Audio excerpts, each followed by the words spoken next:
GSDC 1024 accredited certification body committed to helping individuals and organizations stay future-ready in a rapidly evolving world.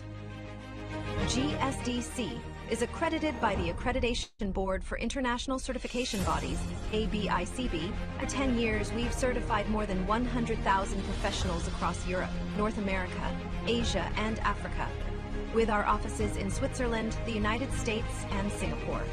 Our programs are recognized by leading publications and podcasts, including Forbes, Tech Target, People Managing People.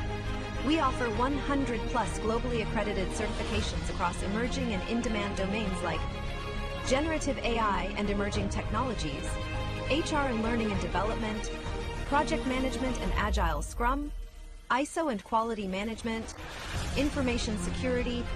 Each GSDC certification is designed to empower professionals with confidence and help organizations stay competitive in a fast-changing landscape. Every certification is crafted with insights from 100-plus global advisory board members representing top universities and leading industry experts.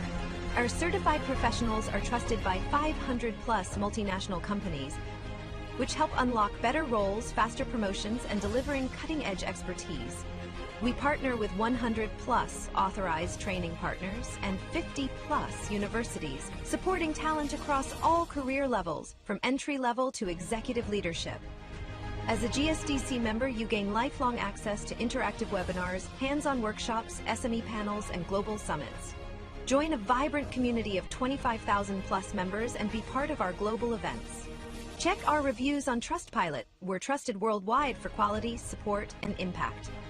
Whether you're aiming higher or building tomorrow's talent, GSDC is your partner in purposeful growth and impactful leadership. Visit our website to explore our offerings. GSDC, share the best practices and learn from the best practices.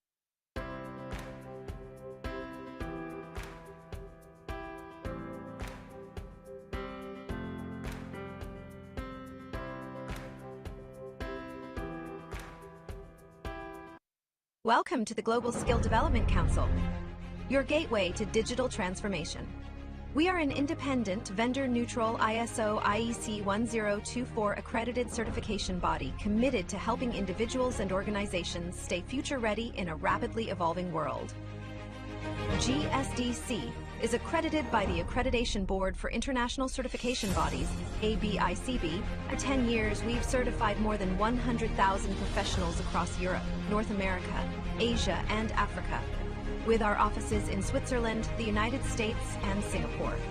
Our programs are recognized by leading publications and podcasts, including Forbes, Tech Target, People Managing People.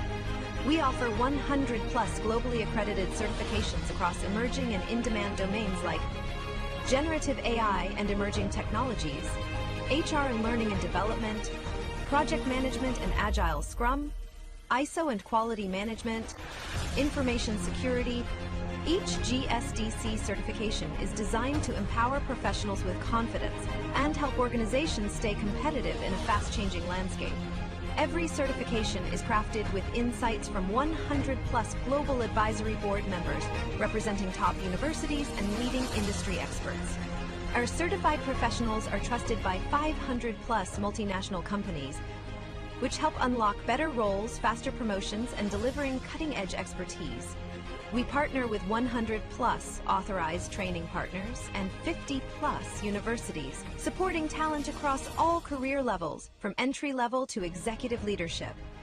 As a GSDC member, you gain lifelong access to interactive webinars, hands-on workshops, SME panels, and global summits. Join a vibrant community of 25,000-plus members and be part of our global events. Check our reviews on Trustpilot. We're trusted worldwide for quality, support, and impact. Whether you're aiming higher or building tomorrow's talent, GSDC is your partner in purposeful growth and impactful leadership. Visit our website to explore our offerings. GSDC, share the best practices and learn from the best practices.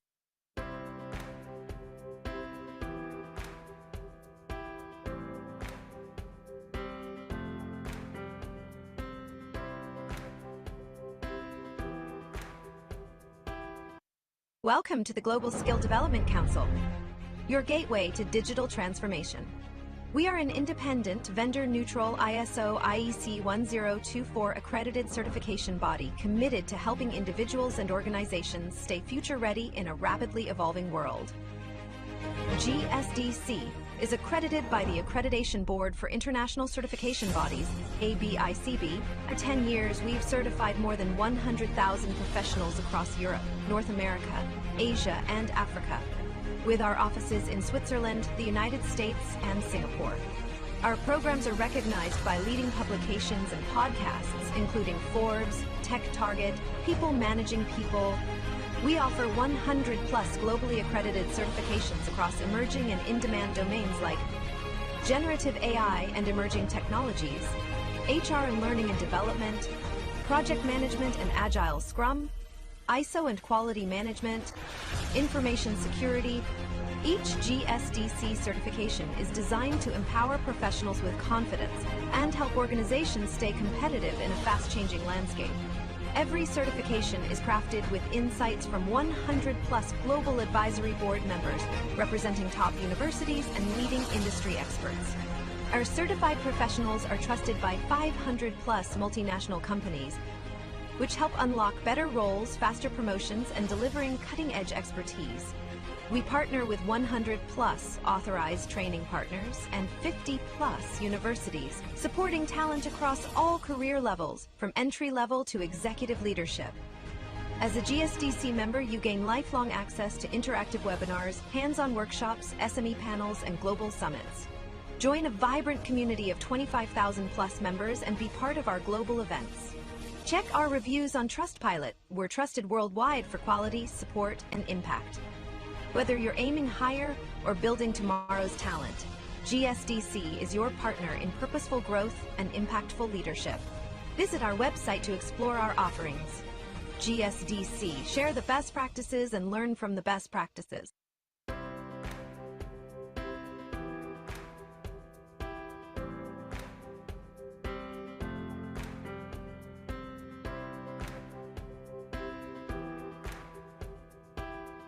Welcome to the Global Skill Development Council, your gateway to...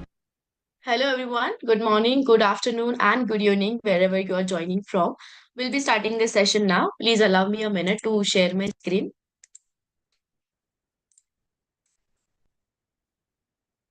Here we go. I hope my screen is visible to you all. And thank you so much for joining today's session. And a warm welcome to you all to Global Skill Development Council, to the webinar that is Certified Learning, Tackling Sustainability Challenges in Business, with the theme that is Driving Corporate Sustainability Strategies for 2025 and beyond. My name is Preetham. I'll be there as a host. If you need any assistance during this session, do let me know over the chat box. I'll make sure that I'll be taking care of it. Also, we had this incredible panel of speakers aligned for this entire webinar series, which was scheduled from 27 to 31st October 2025, with a time slot that is 9:30 a.m. Central, 10:30 p.m. Singapore time. And it was amazing experience to have incredible panel of speaker for their session. And today we'll be having last session. And before I could hand over the mic to our speaker today, would like to quickly introduce our hosting organization, GSDC. We known as Global Skill Development Council. We are vendor agnostic, vendor neutral. We are globally recognized certification body, and we are accredited by ANSI and ABICB. We have 100 plus certification portfolio with us, and we have certified more than 250,000 professionals across the globe. We have 500 SMEs. Those are subject matter experts, our industry experts. They work with us closely to design our deliverables. And of course, they're affiliates from top universities like Harvard, Stanford, and MIT. We are associated with 1,000 plus multinational corporates and 500 plus Fortune companies and 50 plus universities across the globe. A very proud thing to inform you all that we do have 100 plus authorized training partner across the globe. We have partner in Asia, Africa, Canada, America, and many other countries. So I would love to thank you, those who have joined us through our training partner channel. In case if you're looking for any training program for yourself, feel free to reach out to our training partner to have an inquiry about it. I'll share the link in the chat box. You'll find the one in that I've shared already in the chat box. A special thanks to our official media partner, World Press Hub. They cover all our events and press releases. So this is something that I would love to introduce you all to GSDC AI Studio. This is a unique platform where we are providing 100 plus live sessions on AI sessions, which is led by global expert, where we'll be having 45 minutes of impactful session.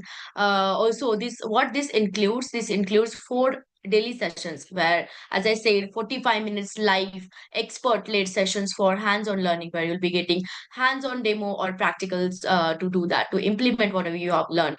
Also, the sessions from global expert learn, you can directly learn from the AI leaders across the globe.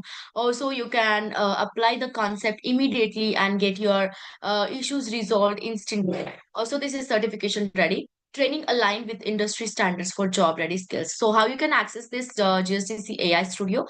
You can immediately start learning with 30 days of free access, where you'll be getting 80 plus live sessions each month and full access to GSDC AI Studio. Another step, you can opt out for GSDC lifelong membership for $109, where you will be getting lifetime access, 80 plus live sessions, access to full GSDC studio, free access to GSDC membership, access to physical events, and LinkedIn profile improver. Also, you can opt out for the third step, that is, you can opt out for GSDC certification lifetime membership with $100, which is limited time offer. You can have the access of GSDC certification, all benefits of lifetime membership, personalized coaching, capstone project plus AI tool, GSDC Copilot, and assessment. So, if you need more information about it, I'll be sharing the link of advisors. Our learning advisor, you can get in touch with them. They will help you. As I mentioned earlier, we do have certification portfolio. This certification program specially designed for all our professionals across the globe who wants to upskill themselves and stay industry relevant.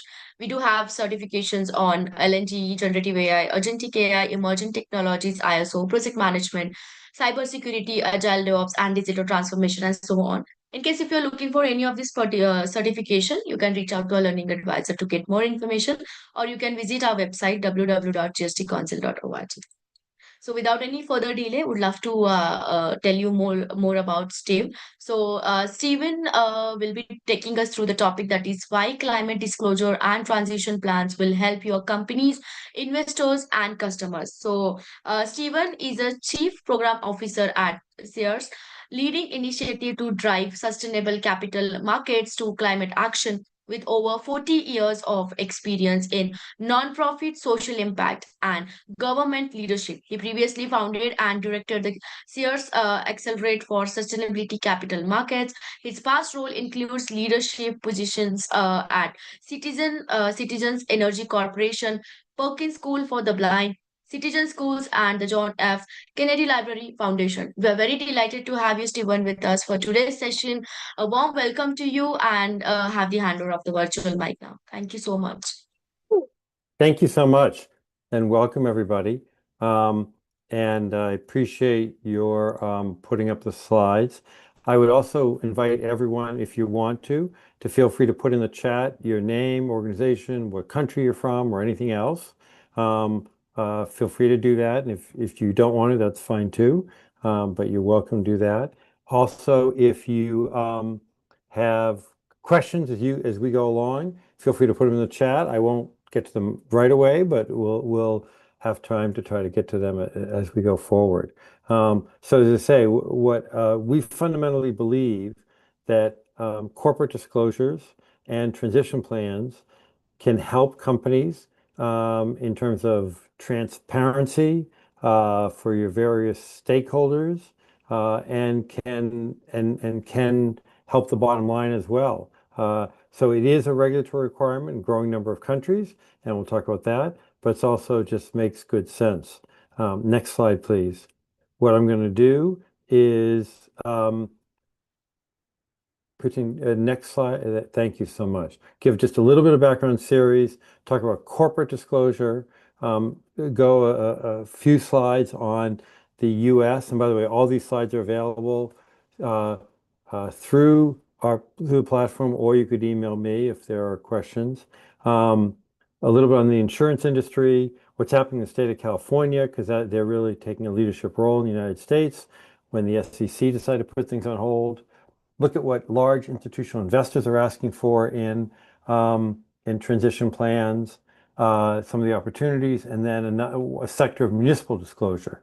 Some of these are just focused on the US, some of the comments, and some, but all of them have a broader application. Next slide, please. So Ceres is a nonprofit organization.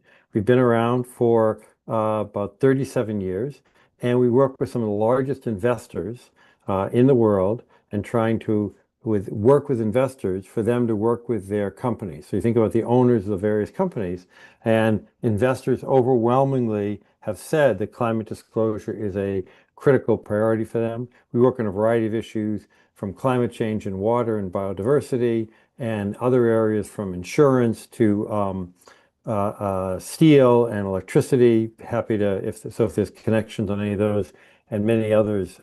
We work in many states throughout the United States, in Washington, and then internationally with many of our partners. A few of our team are heading to Brazil this weekend for COP. Next slide, please. We believe that if you look at investors, and our investor network is about $40 trillion of assets under management, so large institutional investors. And then we work with other partners around the world that, again, if investors, they advocate with the companies they own, and then the policy and regulatory change, and they all kind of interact. The more the companies are doing positive things, it can be a role model for policy and regulators, and vice versa. Next slide, please. And even in this time, where there's at the national level, not a lot happening, there's still a lot happening in various companies and in state legislatures. So in one of those areas is disclosure. Next slide, please. So we've been working on this for over 2 decades because the investors, when you think about what are some of their core values, and one is to have more information. I recently spoke at a meeting, 200 investors in a room, and I said, would any of you think you'd make more money if you had less information? And obviously none of them raised their hands. So over 20 years ago, we met with the Securities and Exchange Commission in the United States, and we've been filing comments both domestically and internationally. The SEC moved forward, and then they're taking a step back. But California has moved forward, and we'll talk about that a little bit later. But while this is going on, next slide, please. There's a lot happening around the world. And you can see there are a variety of voluntary standard setters from GRI, the Global Reporting, to TCFD, the Task Force for Climate-Related Financial Disclosures, IFRS that set up they are the ones who do the international standards for accounting, and they have set up the International Sustainability Standards Boards. I apologize for the acronyms. There are a lot of organizations, and there's becoming more organized in a collaborative way, meaning it used to be that there was a climate Tower of Babel, but now they're working more closely together. Some have been merged, and some have letters of agreement on that front. And internationally, just to give a context, and many of you may know this based on where you're living or where the companies you're working with are, there are 37 countries that are in the midst of either approved or in the midst of approving mandatory corporate climate disclosure. And those 37 countries, not counting the US and not counting California, which we'll get to in just a minute, represent 60% of the world's GDP. So if you're either with a large company or you're a supplier and you sell to large companies, they're either have already or going to start reaching out to have you start to work on disclosure because there are many countries requiring that. Next slide, please. Again, the timeline's a little different for each country, but there's a lot going on. So I'm going to take just a minute or a few minutes and do kind of a deep dive on the insurance industry, and just to give a context of what's happening there in disclosure. Next slide, please. In the United States, the insurance industry is regulated at the state level. So all of this is a state. There is no federal, in the United States, no US federal insurance regulator. For those of you who aren't in this area, in terms of disclosures, the TCFD, the Task Force for Climate-Related Financial Disclosures, which now has been rolled into the International Sustainability Standards Board, there's 4 key pillars: governance, strategy, risk management, and metrics and targets. So it doesn't say, it's not a fill in the box kind of reporting. It's saying these are four broad areas. Tell us what you're doing, and there's a lot of questions in there. So this is a system that's now is the basis of what's being used in the 37 countries. It's the basis of what's being used in the insurance industry. And next slide, please. And it provides lots of information. So in 22, a little more than 3 years ago, the U.S. insurance industry, the National Association of Insurance Regulators, endorsed this process, the TCFD, as a benchmark. So since then, they've asked us, and so we've done a number of reports. These are two examples. They're all on our website. They're all free. You can go there or send me an email, which is in the chat. And you can look at those. So to give a context, what does this tell? Well, 5 years ago, not a single insurer in the United States had a public climate disclosure. Now it's 85% of the industry, 1,700 companies, and you can learn a lot from these. It tells about the governance and risk management strategies. Some of them are more detailed than others, so it's still a work in progress, but there's a lot of exciting things as part of this. So we think this is a big step forward, and we've spent a lot of time with insurers and their state regulators on these, understanding what's in these reports and working to have more transparency. Ceres fundamentally believes, our investors fundamentally believe, that transparency is really critical. Next slide, please. In speaking of transparency, just this week, this is the beginning of a press release where the Commissioner of Insurance in California announced that he was starting a regulatory process to require climate transition plans. So if you think about disclosure, that's a snapshot of where you are today. A transition plan is where you're going to be in the future. And we fundamentally believe, and obviously they believe, that the more you have information about where you're going, you'll get there better from a risk perspective. And this is not a political decision. It's not a pro or a con on any side of the aisle. It's just we all understand that climate is a growing risk, fires, floods, tornadoes around the world. And I can give you statistics, but I don't know that we need those. That this is a way to have transparency, and transparency helps you with planning and move from there. So this is a very exciting initiative. There's just starting the regulatory process. If any of you are in this area, or you want to be in the insurance industry, or you want to be involved, they're having an open hearing, and you go to this link here. And again, happy to share that if you can't get it now. They're going to have an open hearing on November 14th. The California Department of Insurance. So next slide, please. Then what we've also done, and again, if you ask for the slides, you'll see this hyperlink, or you can just Google it, the Transition Plan Index. It's a tool that helps, and we've done this with 3 or 4 other organizations, as you can see on top here, to enhance the transparency. So while there are probably thousands of transition plans, there are maybe hundreds that are transparent and good, detailed. Most of them aren't at this stage. It's just a very new thing. So this is a way to, again, understand how your plan would compare to others and go from there. Next slide, please.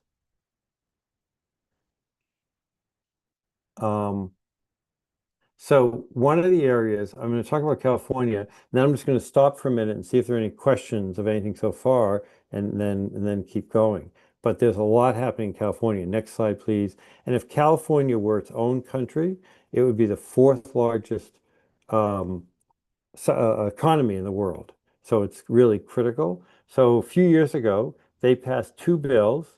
This is one. It's called SB, which stands for Senate Bill 261. The Climate-Related Financial Risk Disclosure Act. What this says is if you're a company and if you're doing business in California, and there's a whole conversation about what doing business means, and happy to talk about that if anyone's interested, then you have to start doing disclosures. And this is both for public and private companies, which is quite interesting. The SEC was planning only public companies. Public companies, this is public or private. So again, it's just those 500 million or more. So it's not intended to have smaller companies. The agency it's gone through the legislative process. Now they're working on the regulatory process, and the California Air Resources Board, CARB, California Air Resources Board, is working on the regulations. And if you go to their website, you'll see a lot of information. I'll talk about that in just a minute. Next slide, please. So that I say that was one bill. The other that's now law is Senate Bill 253, the Climate Corporate Data Accountability Act. And this is for companies that are $1 billion or more in revenue. So it's a little business and doing business in California. And this focus on the greenhouse gas inventory means their GHG, how much emissions they are generating. And those emissions, this slide refers to scope 1, 2, and 3, which is really their direct and then the indirect and supply chain. So for many companies, their office may not be generating a lot, but their inventory for all the suppliers could be generating a lot of emissions. So this looks at all of those, and with reports coming up on both. Next slide, please. So these are all hyperlinks on the California Air Resources Board. So again, you can get this slide from us or our sponsors, or you could just go to the California Air Resources Board website and then type in climate disclosure laws, and you'll see they have lots of data. I give them enormous credit for how public they're being. They're soliciting comments. They had one of their workshops, I think it was the first one, where they had 3,000 people on it from all over the world. It's also recorded. The systems broke down because there's so many people on. But I give them, again, credit for that piece of it. Next slide, please. So let's just, Give me a minute of Steve. okay. So let's just stop for a second. Let me see if there are any questions. I've given a very quick overview on disclosure overall, what's happening in the U.S. insurance industry, and then California. And you can either just put it in the chat, you can raise your hand, speak up if there are any questions. I don't see any in the chat. I'll give people another second. Okay. So just a final note while you see if there are any questions for California. This is very much of a live issue, meaning that companies right now, if you've never, they're preparing their disclosures that are due in January in 2 months.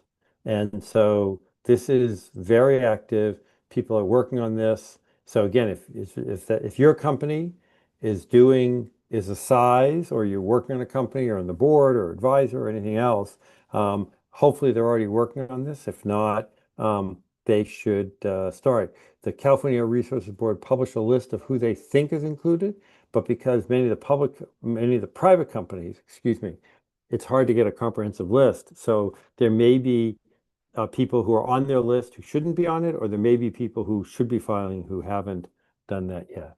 All right, I don't see any other questions now, so let's just keep moving. Next slide, please.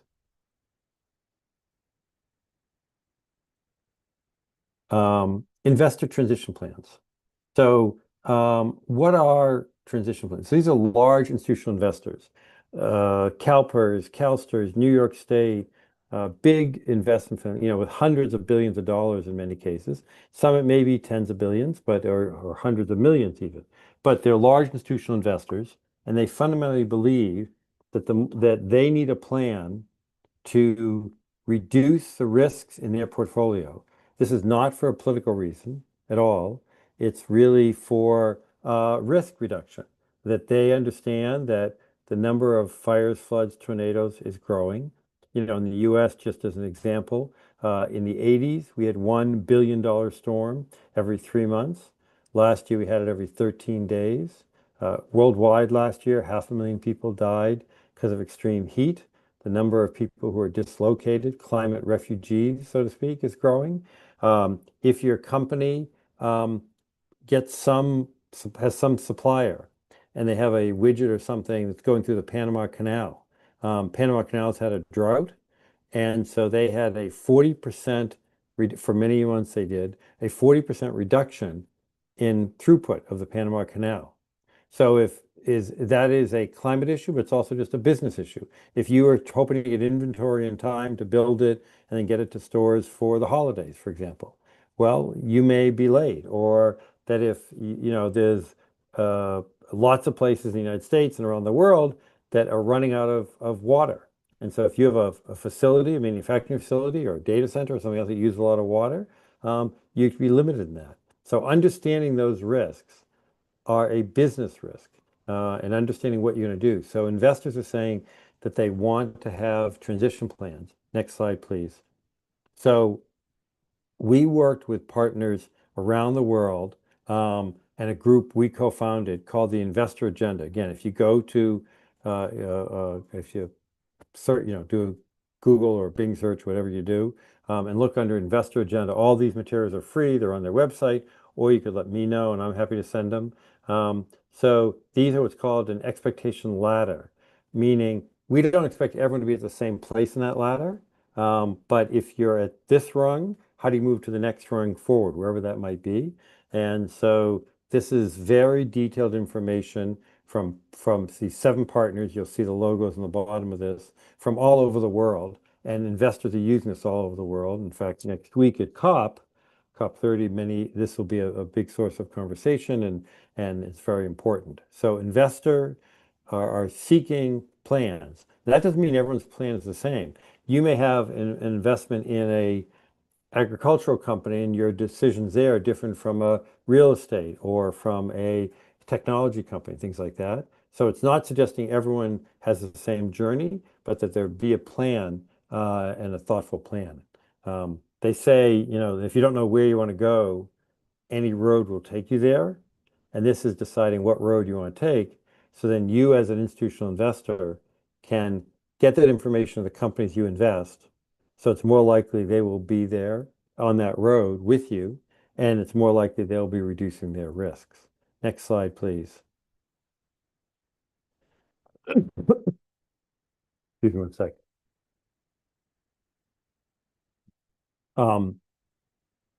And again, I won't go through this in enormous detail, but there is, within the plans on this ladder, there are these different tiers, as you'll see on the left, in terms of where you are in your development phase, from corporate leaders and implementation, capacity building, and more tier 4 corporate aware. So tier 4 is kind of the lowest and building up.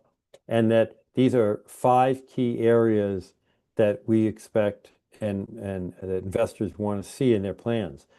Your investment strategy, your corporate engagement, how are you engaging with companies that you own, where you own big shares, shareholder resolutions, meetings, things like that, policy advocacy at the state or federal or international level, investor disclosure, and then governance affects all of those.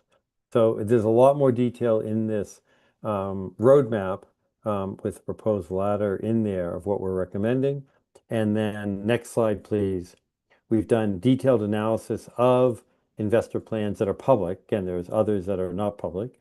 And you can see here, and there are, if you go to our website and type in ICAPs, Investor Climate Action Plans, but they're more and more active. So we did a study of the 48 largest North American investors. Again, collectively, we're talking trillions and trillions and trillions of dollars.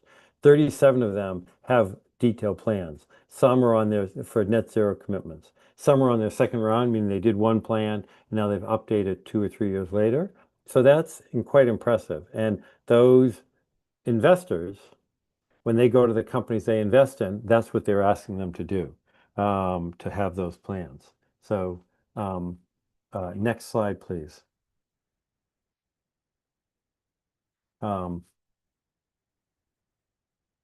And there are lots of guidance. This is a big initiative across the world. So some of these are the documents that I've mentioned earlier that we've prepared. Some are others, done by a variety of different groups. And there are many others. These are just a few, but all of these are free.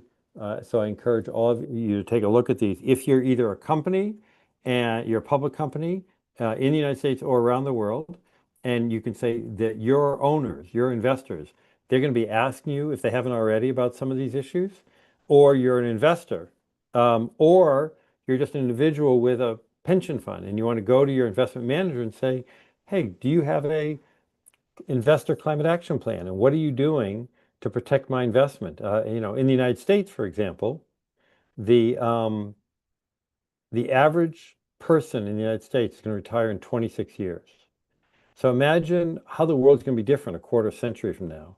And as one of our board members and large investors says, he doesn't think about the next quarter, but the next quarter of a century.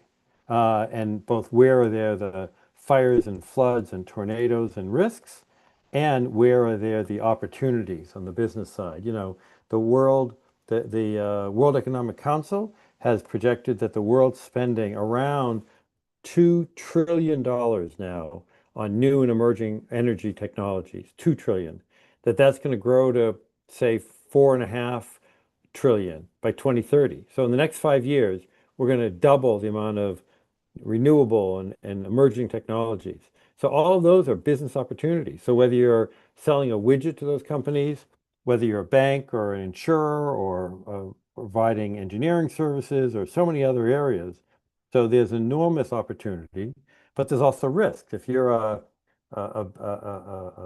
spark plug company, well, with electric vehicles, they don't have spark plugs, so you're gonna sell a lot less of them in the next bunch of years. So understanding what your business risk is. I just want to say this again. This is not a political discussion. It's not whether you believe climate change is real or not. That's really not the issue. It's really what is the business risk and business opportunity as part of that. Next slide, please.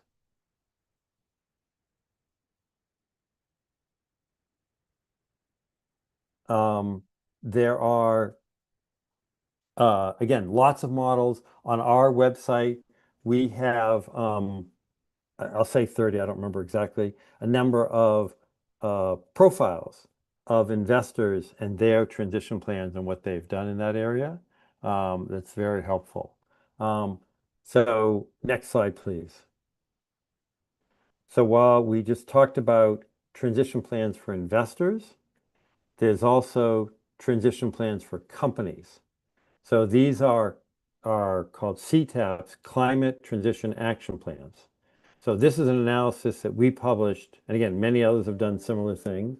This is one we did a year ago, looking at corporate transition plans and what's happening with them. And so we looked at 45 companies and what they were doing. And there's some very, again, these are 45 companies. I'll bet you know the names of almost all these brands, large Fortune 500 or other large companies, and they're doing impressive work there. So this is available if you want to say, if you want to understand, for your company, or you're advising a company or consultant to a company or on the board of a company, what your plan should look like. This gives you some good indications. Next slide, please.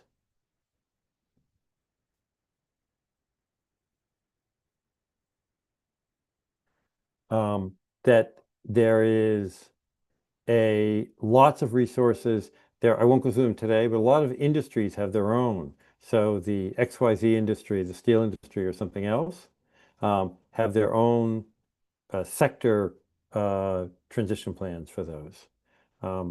Thank you. I appreciate that. And we'll get back to the slides. Keep going. Yep. Thank you. Keep going. Yep. One more. Perfect. Yep. Thank you. If you can go back one slide. So this is a tool, and it's all free. I encourage you to take a look at it, called Transition Arc. Can you go back one slide? So Transition Arc, they've looked at transition plans. This is based in London, but all over the world as part of that effort. And so they've looked at these key sectors, as you can see, airlines, automobiles, cement, et cetera.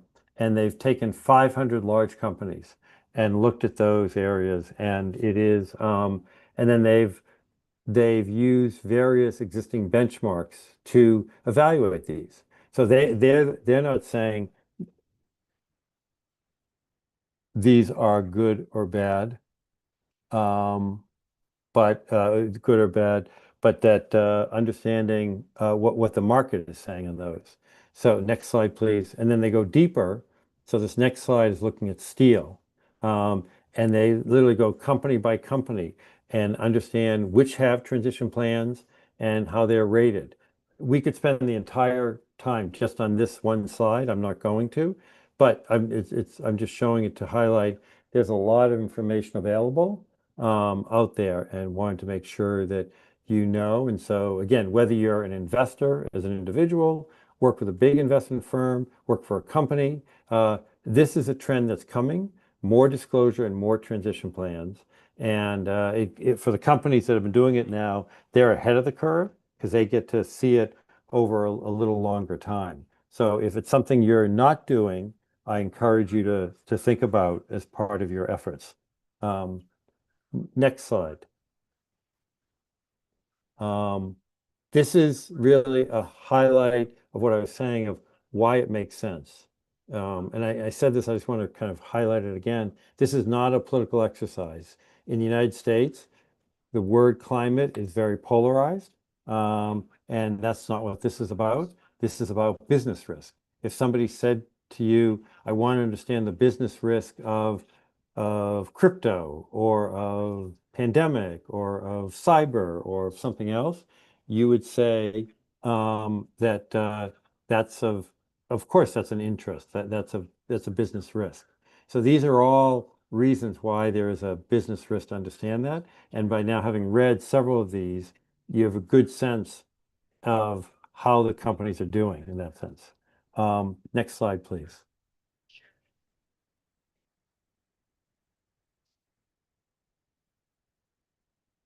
So municipal disclosure. So this is a really interesting area. So in the United States and around the world, when cities or towns or states or counties, when they borrow money, they tend to bond it. So if you're building a new school or something, you will borrow that for 10, 20 years. And this, there is no transparency there. So in the United States, that is a $4 trillion market. I don't know what it is in other countries, but significant market.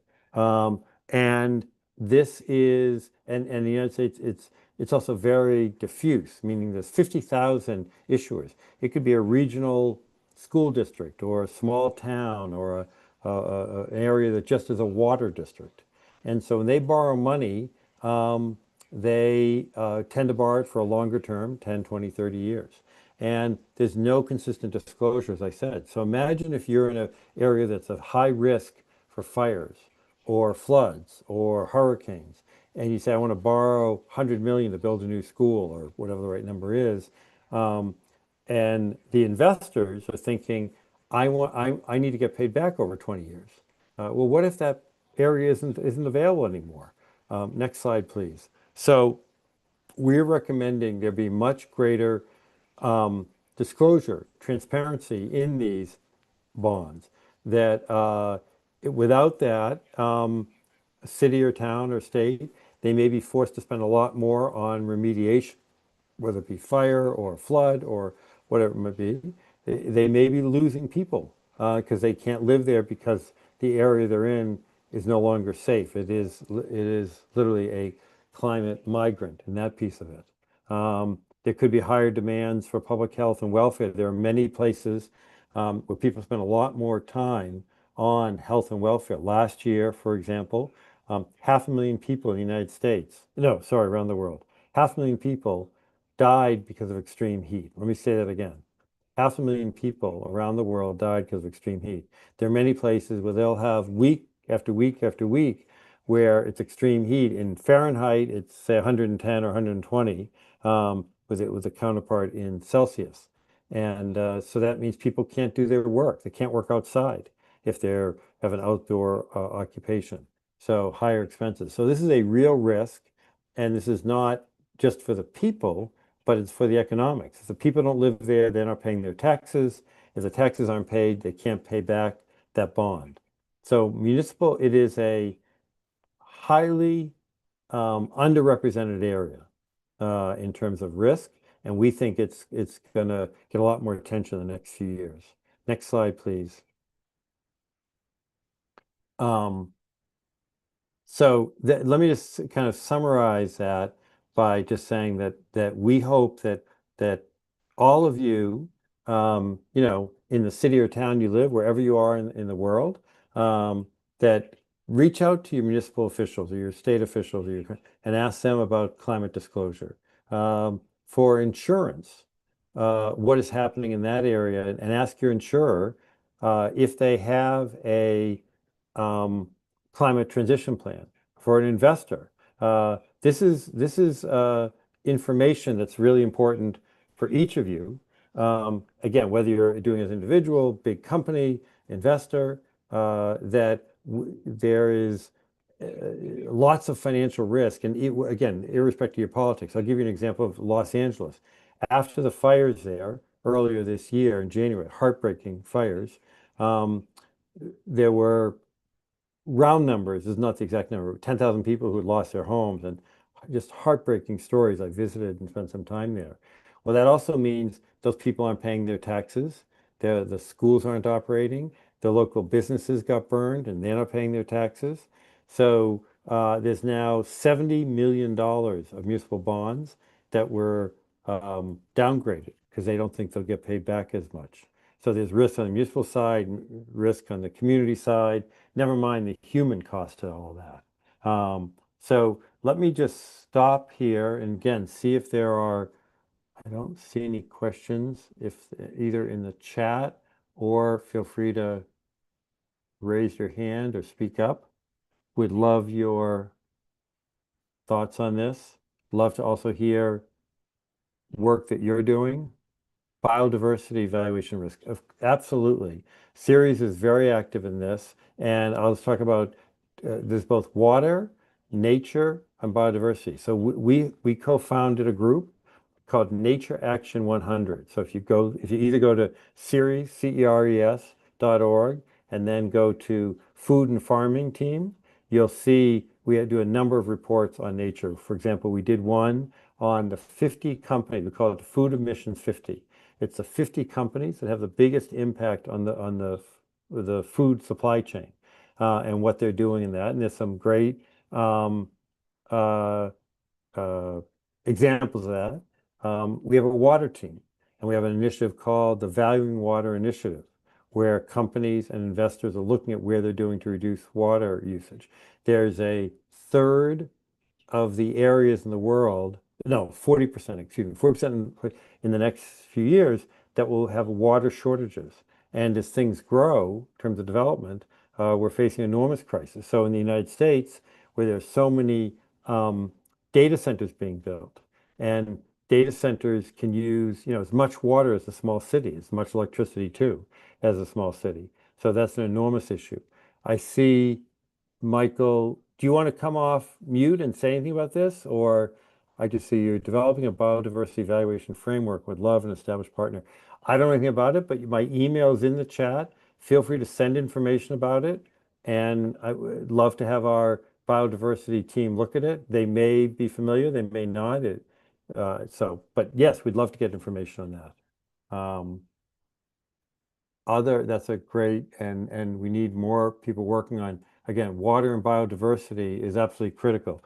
That there are companies that can't open their facilities because they don't get a water permit, or the impact on the farmland. I just left a meeting an hour ago about the trade-offs between data centers and farming because they take so much energy and so much water that it's pushing other things back, and sometimes the value isn't there, the economic value. So thank you for that. Other questions? I request all the participants drop your questions in the chat box. Here we go. We got one question. Do you want me to read it, Steven, for you? Many people generally care about sustainability and feel they understand it's important, but when it comes to execution, it often becomes a shared blind spot. Everyone assumes someone else is taking ownership. In your experience, how do organizations overcome this gap between awareness and action? Great question. Thank you.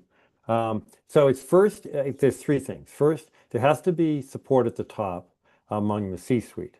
And it doesn't be the priority, it has to be among their priorities. Second thing is there has to be measurements, KPIs, like anything else. If you're not measuring it, you're not going to focus on whether it's reduction in emissions, whether it be looking for opportunities, whether it be water usage or other things. So measurement. And then third, it has to be cross-team. So it's not like it used to be, I'm dating myself now, but 40, 50 years ago, a company would have a tech person, and you go to that tech person to find everything out. Now everyone has to be a tech person in some respect, even though you can have tech people, IT people, because it's so integral to your work. We think the same thing from a climate and water and biodiversity. It means that if it's not just, oh, it's a vice president of sustainability or whatever it might be. It is part of the supply chain. It's part of the finance team. When you're thinking about real estate, acquisitions, personnel, strategy, budget.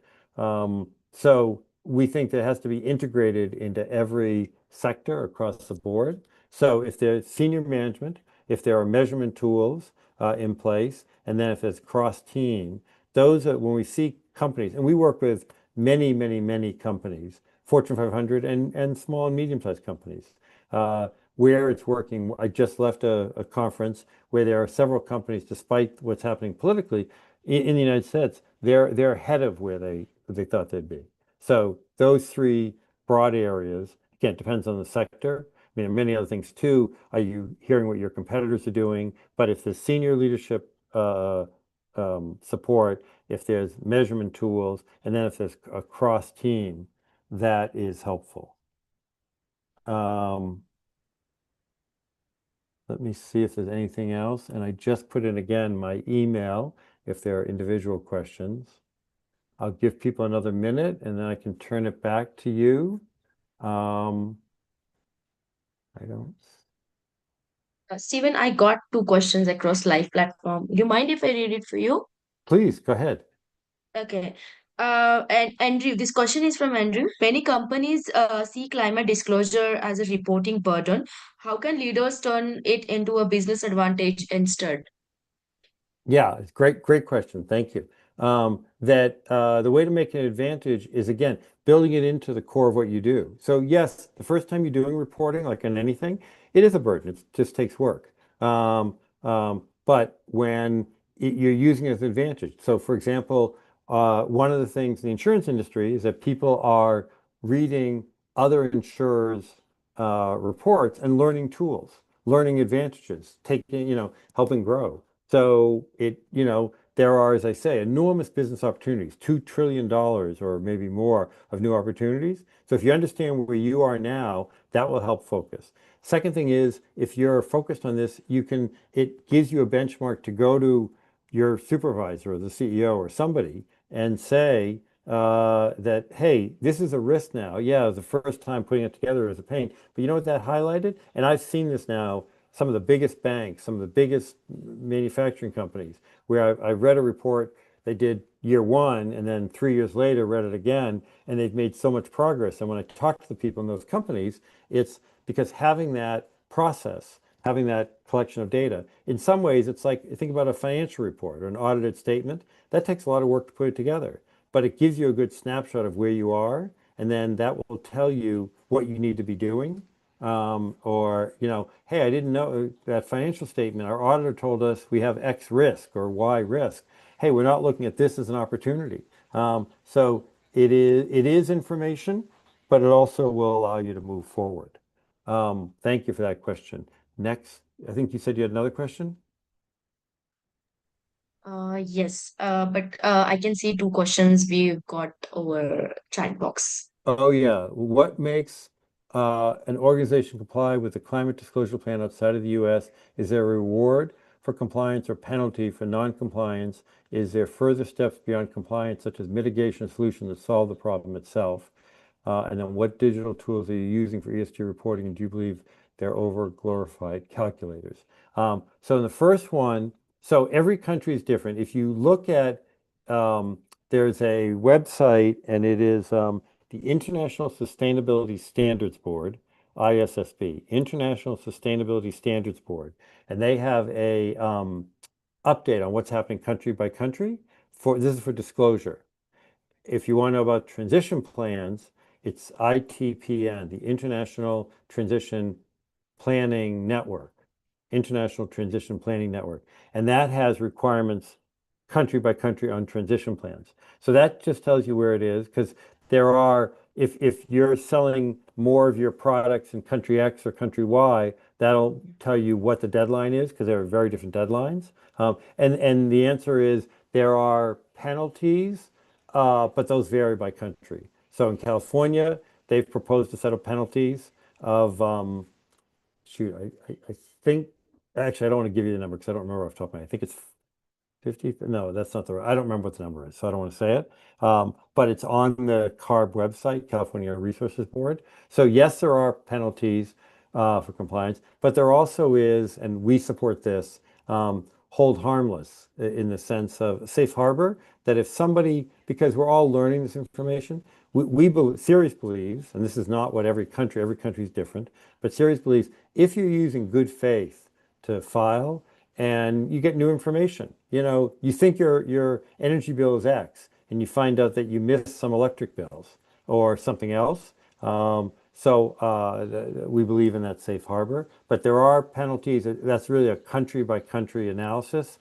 I can't do it on this, but you can take a look there.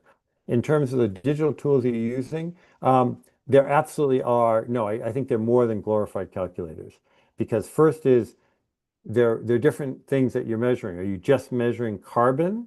Are you measuring carbon and methane? What are you measuring? And then what are you looking at? Are you, for example, governance? Are you looking at the role of governance and how the board looks at these things, or different kind of elements? So there are lots of tools. We don't endorse any one tool, but I just left a conference and there must have been 30 vendors there. If you go to the Trellis website, Trellis, they just had a conference in California, and there were, again, 2.5, 3 dozen, I don't remember exactly, companies there with different measurement tools. So they're very important, and they're going to save you time. AI, it will obviously save time. We, for example, use a tool, and I'm not endorsing them for everything, but we do this insurance analysis that I mentioned. So we analyze 1,700 companies' reports. So it's tens and tens of thousands of pages. It's a massive amount. So we have this company, Manifest Climate, look at that. And that's saved us, like, it's not just an enormous number of hours. We literally wouldn't have the bandwidth to go through all of this. I think that, are there other questions, or is that?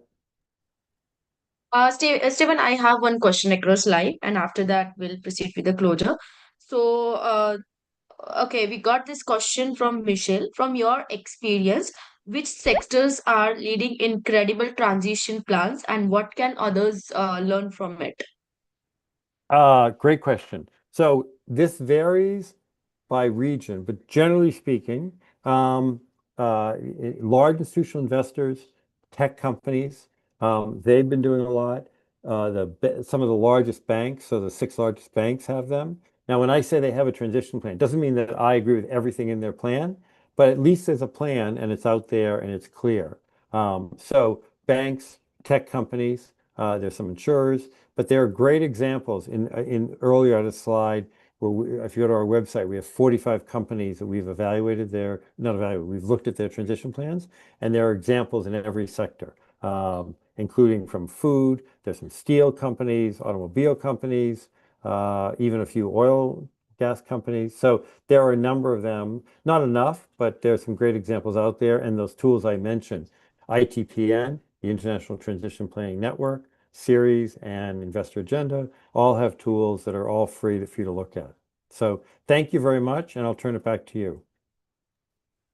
Wonderful. Thank you so much, Steven, for amazing and very informative session. I hope our participants find it very informative and helpful for them. And in case if you have, dear participants, if you have any questions further for Steven, feel free to reach out to him. I'll share his LinkedIn profile link in the chat box. So I believe he's more than happy to help you all. Also, before I move forward, I'd like to inform you all that I have some quick announcement for all of you. So stay connected till the end. So I'll be announcing certain things for you. And before I take the handover, would love to hear final thoughts from you, Stephen, for all our participants today. That there's an unquenchable thirst for information from investors, large companies, your advocates, your regulators, media, and this is going to be more and more the norm. So, in decades ago, having audited financial statements was seen as a new radical idea. Now, every public company in the US and many private companies have those. I think the same thing's happening with this. Climate information and climate transition plans outlining the risks and the opportunities are becoming more and more standard. So if you're working on it now, congratulations. If you're not, I encourage you to do that as for a company or investor. If for an individual, I would encourage you to go to the companies that you do business with and ask them about this. So thank you and turn it back to you. Great. Thank you so much, Stephen. Thank you so much. It was an honor to have you for today's session, and we'll look forward for more opportunities with you. Thank you so much for being here. So just allow me a minute so I can share my screen and we can do some quick announcement. I hope my screen is visible to you all. So this is regarding today's future certification that we had a session on. So you can opt out for any of these certifications, certified sustainability professional or certified sustainability coach. You can use this promo code, which is SUST20 to get an amazing discount, which is 20% off. As you all know, these certifications are globally recognized one, and you'll be getting a lot of learning resources where you'll be getting lot of case studies to work on, e-learnings and book of knowledge. These certifications are lifelong learning, which gives you learning flexibility also, and you'll be getting chance to connect with our training partner channel, and you'll be having a lot of opportunity to work on the capstone project, that is something real-time AI simulation practice. So do grab this opportunity, do sign up yourself for this certification. You can use this promo code. I've already shared the offer details, link and the promo code in the chat box. So this promo code is only valid till this weekend. So grab this opportunity before it gets expired. And another announcement that I would like to make you for all of you, that we do have this utility tool that we introduced this earlier. You can use this code August 100 to get 100% off, and this is only for webinar attendees. How this tool will help you? It will help you to build your LinkedIn profile score, your AI skill score. Also, it will help you to build your personal brand, and it will help you to create AI generated resumes. So this is very important, I believe. So check this tool out. It's gonna definitely help you.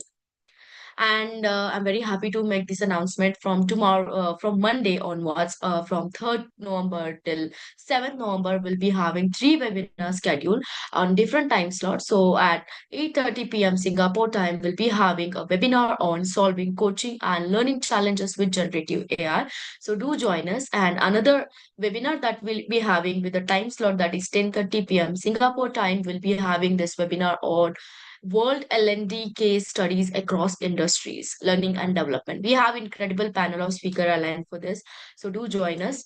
Also, this another session, webinar session, the third webinar session we have scheduled simultaneously with the same time slot, that is 10:30 p.m. Singapore time. We do have incredible panel of speaker aligned for this. So this webinar is happening on the topic that is applying ISO 42001 and ISO 27001 across industries. So do not miss this. Do join us. I believe this is going to be a very helpful for all of you. And also, you can refer your friends or colleague who are into this industry, and it will definitely helpful for them. You can share the registration link to them, and by doing that, you can get the rewards. I'll explain that later on. Also, we are running this AI tool challenge series where we have incredible panel of AI expert aligned for this. So earlier it was for 28 days, and on demand we have extended this till 100 days now. So each day we'll be having a new tool, AI tool, where our speaker are providing us a live demo sessions with practical walkthroughs and a task to perform after the session. So it's very exciting, and there's a lot to learn. So do join us for this session as well. And thank you so much for spreading the word. We do have these three winners, final winners, Michael, Saidu, and Sherme. So they have referred maximum people to our session. So as I mentioned earlier, you can refer people to our session, powerful session. And by doing that, you can earn rewards that is worth $400. And of course, referring people to sessions like this, you're already taking a step ahead and becoming a thoughtful leader. I just quickly would like to show you all where you can check the leaderboard and where you can check how many points that you have earned so far by referring people. So simply you just have to go to our website and you can access our event web page. Here you will able to see the event that the webinar that we having right now, right? You just have to scroll down a little bit. You'll find the option search bar leaderboard exact under the leaderboard legends. Here you can see these names, right? So we have Michael, Saidu, and Shermi who are the winners as winners will be featured on the GSDC Wall of Fame, as you can see it here, right? So yes, to be the winner and to get the rewards, you need to at least have 50 points or more than that. So unfortunately, we won't be able to provide the rewards this time, but you can refer maximum people for our next sessions. So going back to the main slide.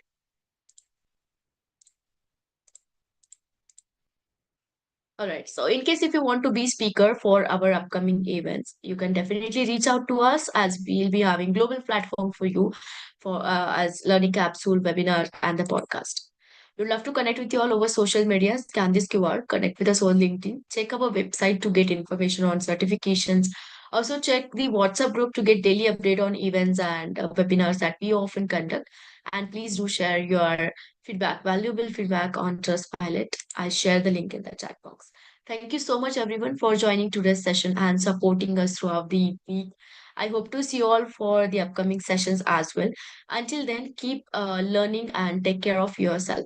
Thank you very much, Stephen, for being here again. Thank you, everyone. Bye bye.